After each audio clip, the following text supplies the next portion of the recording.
Au niveau de cette vidéo, غادي نشوفوا le protocole HTTP.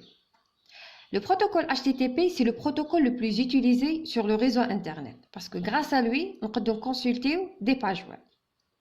L'architecture TAA, c'est une architecture client-serveur où grâce à ce qu'on appelle des navigateurs web, on arrive à accéder aux différentes pages web.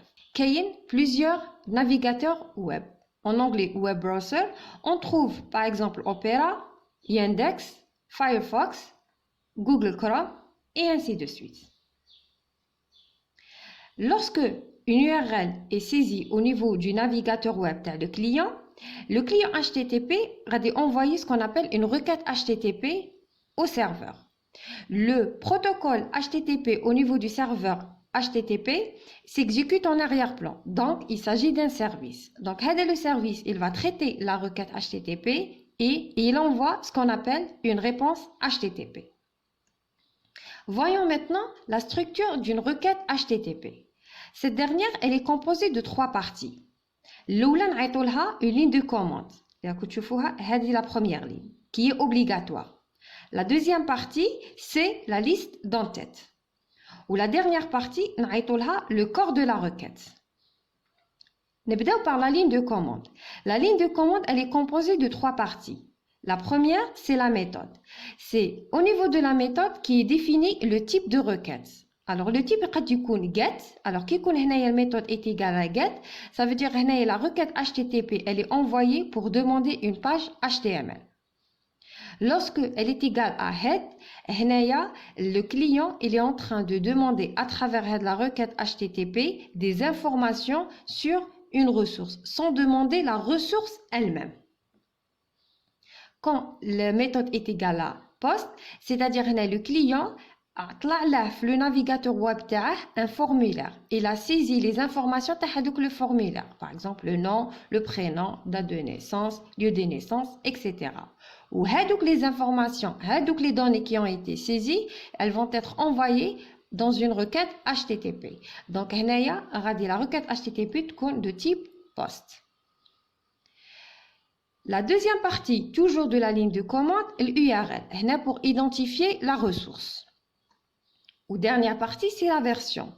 Autrefois, il y avait la version HTTP 1.0 ou HTTP 1.1. Depuis 2014, c'est la version HTTP 2. Deuxième partie, la liste des entêtes. Donc, dans la partie, le client il va envoyer des informations sur lui-même. Bien sûr, la partie, elle est facultative.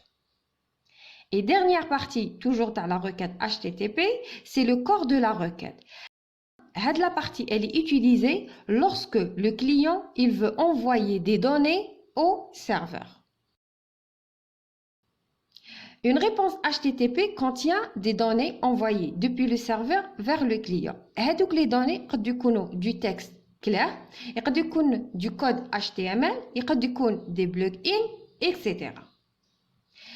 Donc, le client il peut interpréter correctement, ça veut dire qu'il peut lire correctement les données qui ont été envoyées depuis le serveur.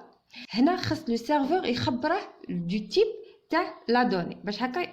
Le navigateur web il affiche correctement les données qui ont été reçues. Une réponse HTTP elle est composée de trois parties. Première partie, c'est la ligne du statut qui est obligatoire.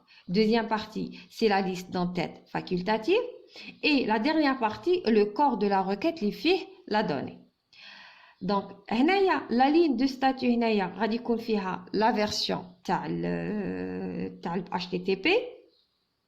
La deuxième partie, c'est la liste d'entêtes qui contient des informations sur le serveur. Vous remarquez là. Et dernière partie, le corps de la requête. Donc, le corps de la requête, confie la donnée envoyée depuis le serveur. Bien sûr, le corps de la requête doit être séparé de l'entête et de la ligne de statut par une ligne vide. Et comme vous pouvez voir, c'est du code HTML. Prenons un exemple où l'utilisateur a un navigateur web où il a saisi l'URL suivante. Donc, le navigateur web, la première étape, c'est qu'il va interpréter l'URL. Donc, en interprétant l'URL, le protocole de la couche application, c'est le protocole HTTP.